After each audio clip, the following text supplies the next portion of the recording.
ফজরের নামাজ যে পড়ে না এটা খবিশ খবিশ খবিশ। এটা এই বড়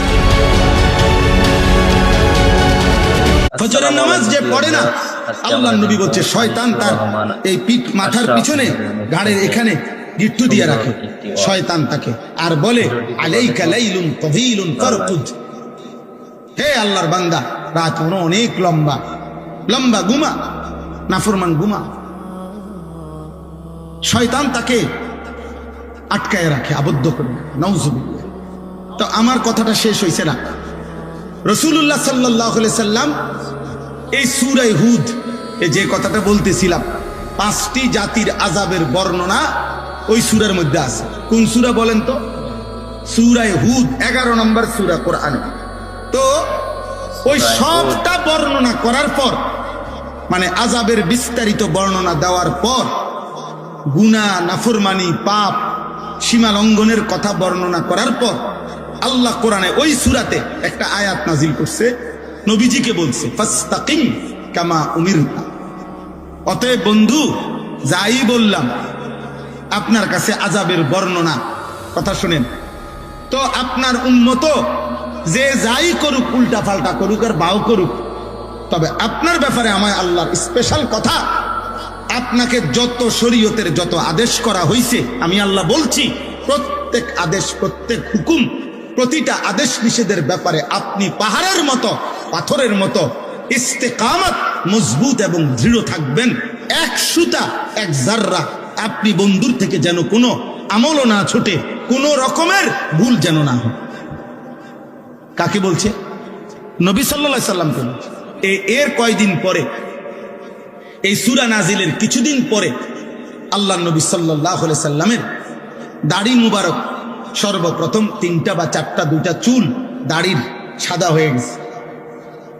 হযরত আবু বকর সিদ্দিক রাদিয়াল্লাহু তাআলা আনহু বলছেন, ইয়া রাসূলুল্লাহ কাদ শাইয়াবতা, আপনি দেখি বুড়ো হয়ে যাচ্ছেন, আপনার তো চুল পাকা শুরু হয়ে গেছে, দাড়ি। তখন আব্বা নবী সাল্লাল্লাহু আলাইহি সাল্লাম বললেন, শাইয়াবাতনি হুদ ফাস্তাকিম কামা উমিরতা।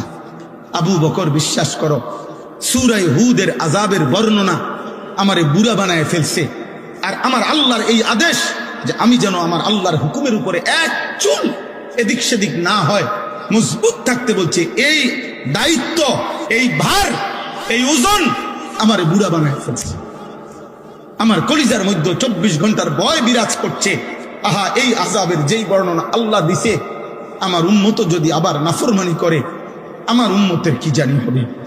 আর আল্লাহ যে আমারে বলছে, আমার দ্বারাও যেন এক জাররা পরিমাণ আমল না ছুটে, দায়িত্ব পালনের এই কঠিন অনুভূতি আমি তো চেষ্টা করছি, তবু আমার আল্লাহর কথা মনে পড়লে, আল্লাহর কথা মনে পড়লে আমার শরীরে কাঁপ দিয়া ওঠে। এজন্য আমার চুল পাকা শুরু হয়ে গেছে। তাহলে বলেন আব্বা, আপনাদের কাছে আমি যে আয়াতের একটু অংশ পড়ছি, আমার কথা আমি শেষ করে দিচ্ছি। আজকে একটি গুরুত্বপূর্ণ দিন গেছে, 10ই মুহররম, আশুরা, 1448 হিজরি, অত্যন্ত গুরুত্বপূর্ণ একটি মুবারকপূর্ণ মাস, মুহররম মাস। এই মুহররম মাসে আশুরার এই পবিত্র সময়ে আমল তো ছিল এই যে রাসূলুল্লাহ সাল্লাল্লাহু আলাইহি সাল্লাম রোজা রাখতেন, সাহাবায়ে কেরামকে রোজা রাখাইতেন। ইন্তেকালের পূর্বের বছর বলছেন, আগামী বছর থেকে আমি 2টি রোজা রাখবো, 9-10।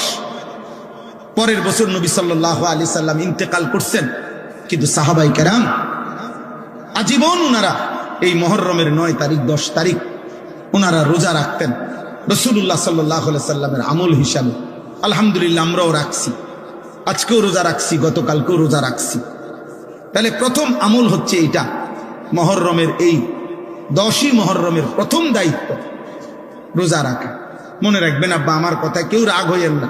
আপনার কাছে আমারটা পছন্দ না হইলেও আপনি ভিন্ন কারো ব্যাখ্যা আপনার ভালো লাগলে আপনি সেইটা শুনলেন, কিন্তু আমারটা আমি বললাম কোরআন এবং সুন্নাহর মধ্যে বারবার এই কথা, কোরআন সুন্নায় প্রমাণিত কথা, যে কোন আল্লাহর কাছ থেকে কোনো নেয়ামত প্রাপ্ত হইলে নবীগণ, আউলিয়াগণ, সাহাবাগণ, আল্লাহর প্রিয় বান্দাগণ শুকর হিসাবে রোজা রাখতেন। আর আমরা শুকর হিসাবে আমরা বুঝি খিচুড়ি। আমরা বুঝি বিরিয়ানি, আমরা বুঝি খানা। খানা আগো খানা, আরো খানা বাড়ায় দেয়। আমাদের সমস্ত আনন্দ কিংবা বেদনায় খানাটা হলো মুখ্য। মুখ্য আনন্দের মুহূর্তেও আনন্দের অভিব্যক্তি খানা, বেদনার মুহূর্তেও বাপ মরুক, মা মরুক, বউ মরুক, ফুত মরুক, বেদনা, দুঃখ ভারাক্রান্ত মানুষ, কিন্তু দায়িত্ব হইল খানা। খানা আমাদের বুঝ হলো এটা।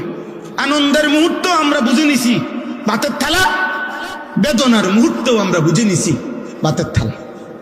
এটা আমরা খুব বুঝছি, আমরা বুঝছি এটাই। বাকি কোরআন সুন্নাহর আলোকে আমরা এটা বুঝি নাই, আমরা এটা বুঝি নাই। আপনারা আপনাদের যেমনি বুঝছেন, আপনাদের বুঝে আপনারা আরেকবার ভাইবেন আমার কথা।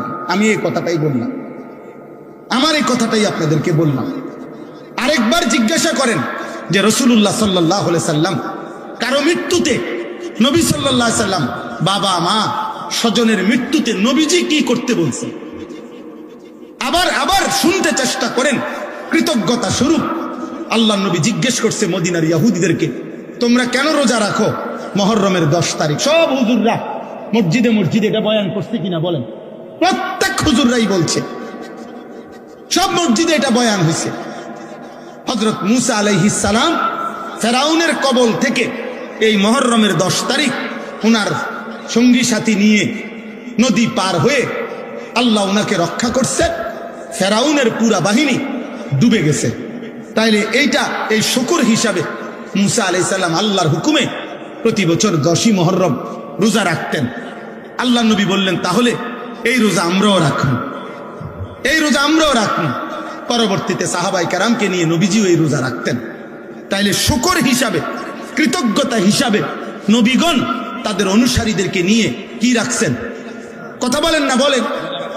আপনি মানতে হবে জরুরি না, আমি আমারটা আমি বললাম, আপনার কাছে রেফারেন্স বললাম। রাসূলুল্লাহ সাল্লাল্লাহু আলাইহি সাল্লাম এ কথা সমস্ত আলেম স্বীকার করবে কোনো সন্দেহ ছাড়া। নবী সাল্লাল্লাহু আলাইহি সাল্লাম সোমবার দিন প্রত্যেক সপ্তাহে নবীজি সোমবারে রোজা রাখতেন। নবী সাল্লাল্লাহু আলাইহি সাল্লাম রোজা রাখতেন, এটা সব হাদিসে আছে। আল্লাহ নবীকে জিজ্ঞেস করছে, ইয়া রাসূলুল্লাহ আপনি সোমবারে রোজা রাখেন কেন? নবী সাল্লাল্লাহু আলাইহি সাল্লাম বলেন, ফিহি বুলিতু, এই দিনে আমি জন্মগ্রহণ করেছি। আমার জন্মের খুশিতে, আমার জন্মের আনন্দে শুকর হিসাবে আমি প্রত্যেক সোমবারে রোজা রাখি। তাহলে আপনাদেরকে এটাও যদি ভুল বলে থাকি তো আপনি ফেলে দিয়েন, কোনো অসুবিধা নাই, আপনি বাদ দিয়ে দিয়েন। কিন্তু ইনসাফ যদি বলে থাকি, যদি হাদিস বলে থাকি, সত্য বলে থাকি, আরেকবার বাইবেন। তাইলে আনন্দ কিংবা বেদনা, যদি 10ই মুহররম মুসা আলাইহিস সালাম ফেরাউনের বাহিনী থেকে উদ্ধার হইছেন, এটার যদি কৃতজ্ঞতা হয় তাইলেও তিনি রোজা রাখছেন। আর যদি ইমামে হুসাইন রাদিয়াল্লাহু তাআলা আনহুর কারবালার এই হৃদয় বিদারক কলিজা ছেঁড়া আহলে বাইতের শাহাদাত আর খুনের কথা যদি স্মরণ হয়, তাইলেও তো বিরানি আর ভাতের থালা হাতে উঠবার কথা না। বলেন মিয়া, ইনসাফ কি বলে? মিয়া ইনসাফ কি বলে? ইনসাফ কি বলে বলো না, ইনসাফ কি বলে? আমি করছেন আপনারা, আমার মানা নাই, কিন্তু আমার ওই জাকির বলছে, আগে শুনাইছে, আমি আর পরও কিছু বলি নাই, হজম করছি। কিন্তু আপনারা বলেন, আপনারা এই জরি লাগাইছেন কেন? বলেন। আপনারা কল্পনা করেন, ছেলেরা তোমরা কল্পনা করো, ধরে নাও আজকে 10ই মুহররম, মনে করো এই মসজিদের সামনে ইমামে হুসাইনের পবিত্র লাশ এখানে না রাখছে। মনে করো আহলে বাইতের 71 জন আহলে বাইতের পবিত্র সদস্যের খুন ঝরা লাশ কারবালার মাঠ থেকে মনে করে এখানে না রাখছে। তো তোমার দায়িত্ব কি? এই ফুল লাগানো? বলেন না ভাই, আপনার ইনসাফ কি বলে? বলেন, তর্ক ছাড়া কম। রাগ হয়েন না আপনারা, আমি শুধু বুঝাইলাম আনন্দ কিংবা বেদনায় উল্লাস কেমনে হয়, আনন্দ কিংবা বেদনায় খানা কেমনে মুখে আসবে। শুকর হিসাবে তো নবী সাল্লাল্লাহু আলাইহি সাল্লাম শিখাইছেন রোজা। আমরা একজন একজন করে লিখি, হিসাব করি। এখন হাত তোলার দরকার না, আমি হিসাব নিজের মুখে বলতেছি আর কি, যে কয়জনের মনে ছিল রোজা রাখার কথা। অথচ কসম আল্লাহ, হাদিসে স্পষ্ট আছে, একজন মহিলা সাহাবী রুবাই বিনতে মুআফফিজ রাদিয়াল্লাহু তাআলা আনহা, তিনি বলেন নবীজির জামানায় মুহররমের এই 10 তারিখের রোজা আমরা মহিলারাও রাখতাম, পুরুষরাও রাখতাম, নবীজিও রাখতেন। ওয়া নুসাউবিমু সিবিয়ানানা, আমরা আমাদের বাচ্চাদেরকেও এই রোজাটি রাখতাম, আমাদের বাচ্চারাও এই রোজা রাখত। প্রিয় দর্শক, দেখলেন ভিডিওটি, কেমন লাগলো কমেন্টে অবশ্যই জানাবেন। আর চ্যানেলে নতুন হলে সাবস্ক্রাইব করে পাশে থাকবেন।